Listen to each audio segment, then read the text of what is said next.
राही और पराग एक शांत सड़क पर चल रहे थे, जहां कुछ लड़कियां नाचती हुई दिखाई देती हैं और राही उन्हें देखकर मुस्कुरा उठती है।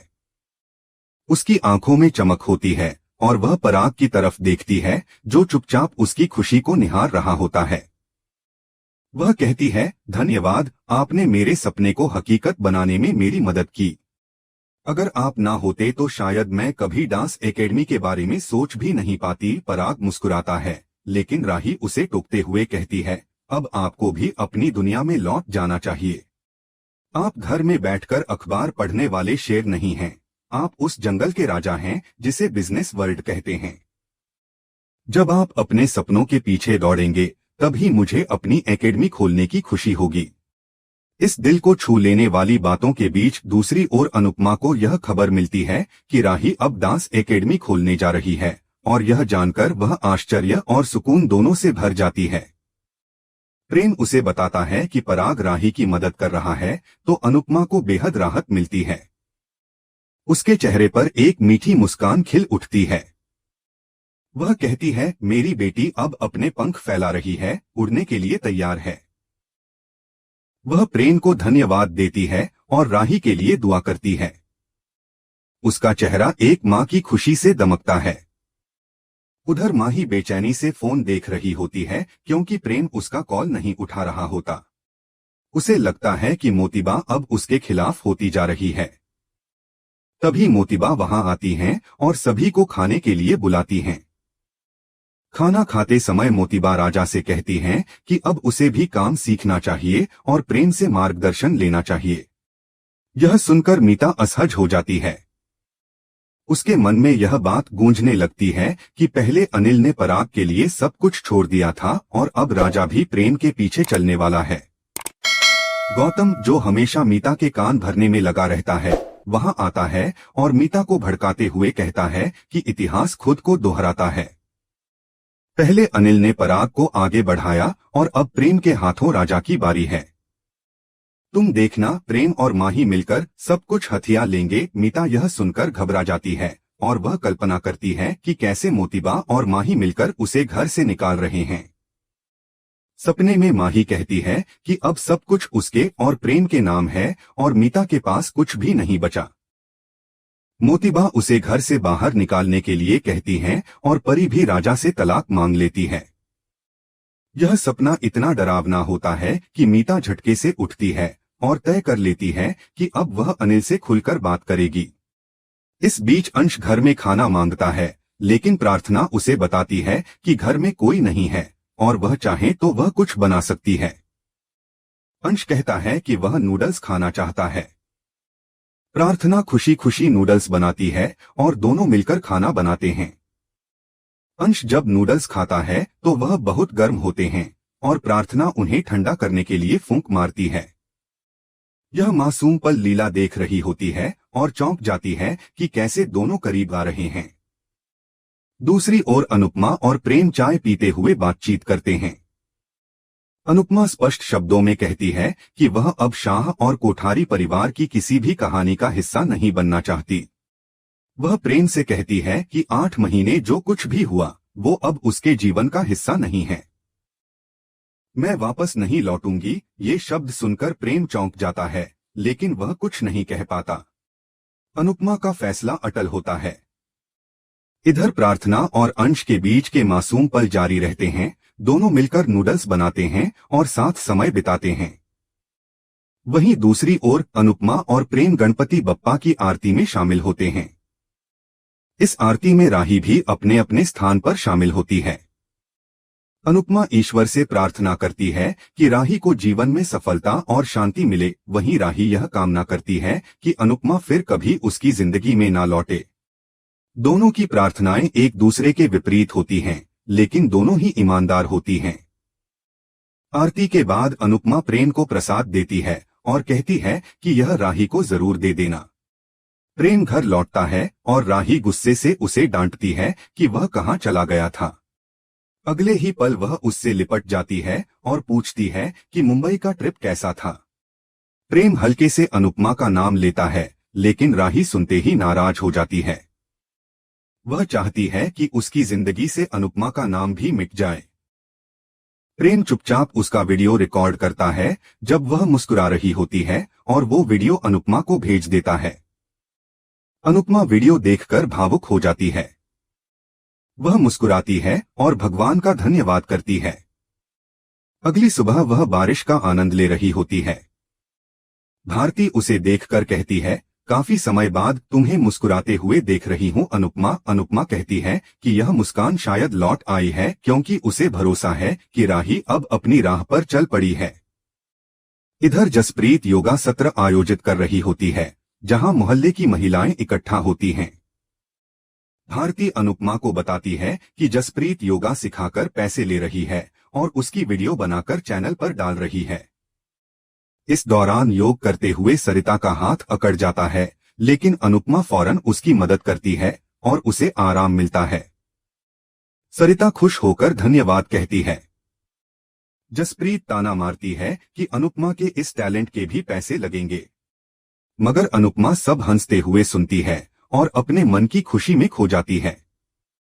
वह ईश्वर से प्रार्थना करती है कि उसकी बेटी राही को भी ऐसी ही मुस्कान और शांति मिले। इधर प्रेम राही को जगाता है और राही हड़बड़ाकर उठती है। उसे याद आता है कि उसे भगवान का भोग बनाना है वरना मोतीबा नाराज हो जाएंगी।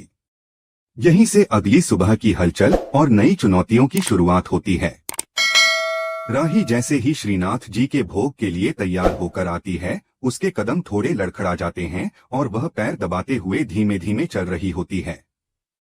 मोतीबा पहले से ही भोग के लिए इंतजार कर रही होती हैं और राही के देर से आने पर नाराज होकर डांटने लगती हैं। राही विनम्रता से बताती है कि उसने कई दिनों बाद डांस की प्रैक्टिस की, इसलिए पैरों में काफी दर्द हो रहा है। लेकिन मोतीबा का गुस्सा और बढ़ जाता है। वह कहती है कि पहली बार श्रीनाथ जी के भोग में देरी हुई है और अगर अभी प्रैक्टिस में यह हाल है तो जब डांस स्कूल खुलेगा तब क्या होगा। तभी पराग से पूछती हैं कि क्या उसने बिना उनकी अनुमति के राही को डांस स्कूल खोलने की इजाजत दे दी। इस पर पराग जवाब देने ही वाला होता है कि प्रेम बीच में बोल पड़ता है और कहता है कि घर के हालात तो वैसे भी हमेशा चुनौतीपूर्ण रहेंगे, तो क्या इसके लिए कोई अपने सपनों को छोड़ दे। यह घर सिर्फ राही का ही तो नहीं है, फिर सारी जिम्मेदारी उसी पर क्यों। मीता और माही बहाना बनाते हुए पीछे हट जाती हैं और प्रेम कहता है कि राही अकेले सब कुछ क्यों संभाले। इसी बीच ख्याति भी बोल उठती है कि जब उसने अपने करियर के लिए कुछ करने की सोची थी तब किसी ने उसे यह विकल्प नहीं दिया कि वह घर और ऑफिस दोनों संभाल सकती है। वह कहती है, क्या मेरे सपनों की कोई अहमियत नहीं थी। पराग यह सुनकर शर्मिंदा होता है और स्वीकार करता है कि उस समय वह परिस्थितियों के आगे झुक गया था और अपने बच्चों के लिए स्वार्थी हो गया था। उसने गलती की थी और अब वही गलती दोहराना नहीं चाहता। वह ख्याति से कहता है कि अगर वह काम करना चाहती है तो पूरी स्वतंत्रता है। लेकिन ख्याति तंज कसते हुए कहती है कि यह आजादी इसलिए दी जा रही है ताकि कोई राही को कुछ न कहे। यह बात सुनकर पराग नाराज हो जाता है और कहता है कि हर बात का उल्टा अर्थ निकालना अब ख्याति की आदत बन चुकी है। ख्याति आहत हो जाती है और कहती है कि आप सब हमेशा मुझे ही गलत क्यों समझते हैं। राही यह माहौल देखकर सबको शांत करने की कोशिश करती है और कहती है कि अगर वह सब कुछ ठीक से मैनेज नहीं कर पाई तो वह डांस एकेडमी खोलने का विचार छोड़ देगी। यह सुनकर सब चुप हो जाते हैं। बात वहीं थमती है, लेकिन सभी को यह एहसास होता है कि राही का इरादा सच्चा है और वह घर और सपनों के बीच संतुलन बनाए रखना चाहती है। उधर प्रेम राही के साथ बैठा होता है। राही उसके पैरों में दर्द देखकर उसे बैठने के लिए कहती है, लेकिन प्रेम जबरदस्ती उसे आराम करने को कहता है। वह उसके पैर दबाते हुए कहता है कि कल तुमने इतने दिनों बाद डांस की प्रैक्टिस की थी, इसलिए दर्द होना तो लाजमी है। वह उसे चाय पीने को कहता है। राही चाय की तारीफ करती है और प्रेम को ध्यान से देखती है। उसे लगता है कि प्रेम कुछ बदलाव सा लग रहा है। वह मजाक करते हुए पूछती है, कहीं तुम मुंबई में किसी से मिल तो नहीं आए। प्रेम हल्की मुस्कान के साथ कहता है कि हाँ, कोई स्पेशल मिली थी। राही चौंक जाती है और सोचने लगती है कि कहीं अनुपमा से तो नहीं मिला। लेकिन फिर खुद को समझाती है कि अगर ऐसा होता तो प्रेम अब तक गुस्से में होता। वह प्रेम से पूछती है कि वह लड़की कौन थी, क्या उसकी कोई पुरानी प्रेमिका थी। प्रेम थोड़ा नाटक करता है और कहता है कि मुंबई की बारिश से मिलकर आया था, वही तो स्पेशल है। यह सुनकर राही नाराज होकर वहां से उठ जाती है, लेकिन प्रेम उसे रोककर उसकी फोटो खींच लेता है। राही हैरान होकर कहती है कि आज तुम कुछ ज्यादा ही अजीब बर्ताव कर रहे हो। उसके जाते ही प्रेम वह फोटो अनुपमा को भेज देता है और मन ही मन कहता है कि एक दिन राही को भी अनुपमा से मिलना ही पड़ेगा। वहीं दूसरी ओर अनुपमा अपने कमरे में बैठी वह फोटो देखकर मुस्कुरा उठती है। वह राही की मुस्कान में अपने अंदर की मां की तृप्ति देखती है। तभी मनोहर जी का फोन आता है और वह अनुपमा से अखबार और सब्जी लाने को कहते हैं। जसप्रीत पास ही खड़ी होती है और तंज कसती है कि यह सब तुम्हारा काम नहीं है, इसके पैसे लेने चाहिए। भारती कहती है छोटा सा काम है, क्या फर्क पड़ता है। जसप्रीत समझाती है कि यह मुंबई है, यहाँ लोग दुख भी सुनने के पैसे लेते हैं। इसी दौरान सरिता वहां आती है और अनुपमा को उसके पिछली बार के इलाज के लिए 100 रुपए देती है। अनुपमा पैसे लेने से मना करती है, लेकिन जसप्रीत पैसे लेकर अनुपमा को समझाती है कि उसे अपने हुनर की कदर करनी चाहिए और खुद के लिए भी जीना सीखना होगा। कहानी यहीं पर खत्म नहीं होती। अपकमिंग प्रोमो में हमें दिखाया जाता है कि भारती के पति जबरदस्ती उसे अपने साथ ले जाने की कोशिश करता है। मोहल्ले की औरतें चीख पुकार मचाती हैं। तभी अनुपमा सामने आ जाती है और डटकर भारती के पति का सामना करती है। वह मोहल्ले की औरतों को इकट्ठा करती है और कहती है कि अब डरने का वक्त नहीं है। भारती रोती हुई कहती है कि उसे समझ नहीं आ रहा कि क्या करे। अनुपमा उसका हाथ थामते हुए कहती है, औरत अपना सिंदूर किसी के साथ नहीं बांट सकती जब तक खुद न चाहे। तुम्हारा हक है खुद के लिए खड़े होने का। अनुपमा उसे बताती है कि कैसे उसके पति ने भी उसे धोखा दिया था, लेकिन उसने हार नहीं मानी। यह बात सुनकर भारती हैरान रह जाती है और उसे लगता है कि शायद अब वह भी खड़ी हो सकती है एक नई शुरुआत के लिए। एपिसोड यहीं खत्म होता है और दर्शकों के दिल में यह उम्मीद छोड़ जाता है कि नई राहें चुनने में देर हो सकती है, लेकिन असंभव नहीं होता।